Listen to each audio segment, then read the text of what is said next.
Terkadang ada orang yang udah bertahun-tahun selalu on time subuh, bahkan in time subuhnya. Terbersit di hatinya, kayaknya di komplek ini aku yang paling beriman, aku yang paling soleh. Allah karena sayang sama orang ini nggak dikembalikan rohnya ketika azan, supaya ketika bangun kesiangan dia mengatakan, ya Allah, ternyata inilah yang dirasakan oleh tetanggaku yang tidak bangun subuh. Berarti alarmku tidak berefek, doa-doaku tidak bekerja.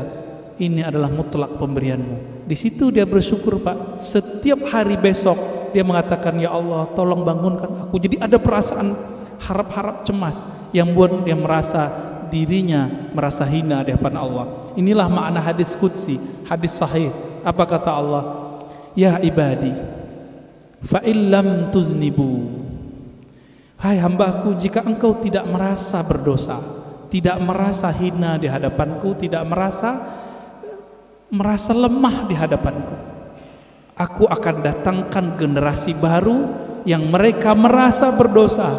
Jadi dosa itu merasa apa enggak itu aja. Banyak orang berdosa apa enggak merasa. Lalu mereka minta ampun kepadaku, lalu aku ampuni mereka. Untung, Pak, ketika bertahun-tahun on time, ada perasaan itu. Karena ada sebuah hadis. Ini hadis bukan untuk orang tapi untuk kita. Apa kata Nabi? 2 solat yang berat bagi orang munafik, yaitu al-isya was subuh. Isya dan subuh, hadis Bukhari. Akhirnya setan bilang, tuh tetanggamu munafik loh. Jadi setan ini jangan salah, Pak, setan itu pernah berdebat dengan Allah. Jadi ilmunya tinggi. Ilmunya tinggi. Nggak cukup dengan ilmu-ilmu kita yang standar. Bapak ini misalnya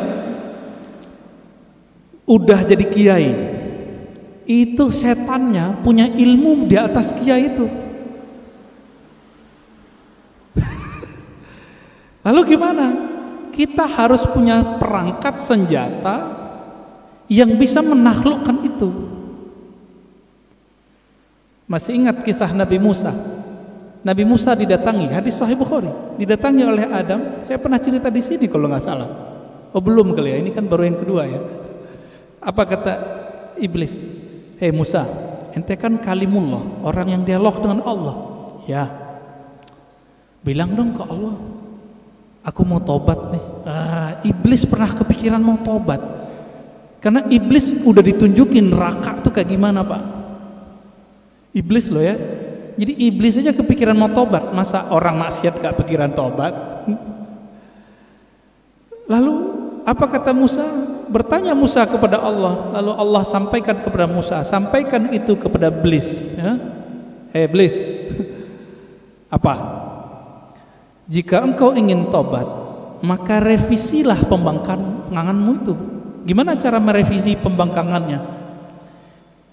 Tuh di sono tuh ada kuburan Adam, kakekku, tolong sujud kepadanya. Kira-kira jawaban iblis apa, Pak? Ogah gua. Dia hidup juga nggak mau sujud, apalagi udah bawa tanah. Tambah kufur, Pak. Inilah pribadi iblis. Jadi orang-orang yang iblisiyah ini, pewaris iblis, ngaji bukan nambah iman, nambah kufur. Ngaji bukan nambah rendah hati, nambah sombong. Apa kata si iblis waktu Nabi Adam masih hidup? Ana khairum minhu. Aneh kan lebih baik dari dia. Jadi kalau kita berani nih ngomong, Bapak mau ahlu sunnah, mau nggak ahlu sunnah? Bapak ini udah ngaku ahlu sunnah, terus merasa lebih baik daripada orang yang nyala-nyalain. Iblis juga itu. Jadi kita nggak boleh merasa itu meskipun kita benar. Ini yang dimaksud oleh Nabi. Siapa yang berdebat meskipun dia tahu dia benar, dia tinggalkan perdebatannya, Allah taruh dia di tengah-tengah surga, wasatil jannah. Tapi dia tahu dia benar, orang ngajak debat dia nggak mau debat. Kalau tadi udah debat duluan, maka Allah taruh dia di tempat paling tinggi, yaitu Firdaus. Kenapa? Karena debat itu adalah karakter iblis yang jahil kepada Allah, Dia memandang Nabi Adam, tapi dia tidak kenal nur yang ada di wajah Nabi Adam. Nur apa itu? Nur Muhammad. Tiupan Allahu Ahad itu ada di wajah Nabi Adam. Iblis gak bisa lihat itu alim atau jahil. Yang ini gak akan bisa ditembus oleh iblis, Pak. Iblis minta izin kepada Allah, ya Allah, tolong izinkan aku mengakses kolbunya manusia. Apa kata Allah? Enggak diizinkan ente. Tapi ente punya cara. Tidak langsung. Caranya apa? Tajri majrad dam. Kamu diizinkan mengakses lewat darah, tapi enggak boleh langsung ke jantung, karena jantung berhubungan dengan kolbu. Tapi karena darah itu nanti mengalir, berputar di dalam kolbu, inilah orang kalau tidak membersihkan kolbunya menjadi kolbu iblis. Itulah yang nanti kalau dibiarkan Pak pribadi ini merasa lebih, nanti lama-lama dia berani nyalain orang, bahkan bunuh orang yang beda sama dia, bahkan ngebom orang yang beda faham sama dia. Nanti di akhir zaman, ini kan akhir zaman sudah, mereka akan menjadi tentara Dajjal. Inilah yang masuk dalam imajinasi para buat seniman-seniman itu, jadi zombie. Zombie itu adalah karakter dari atba'ud Dajjal. Nggak ada iman di kolbunya. Hati-hati Pak.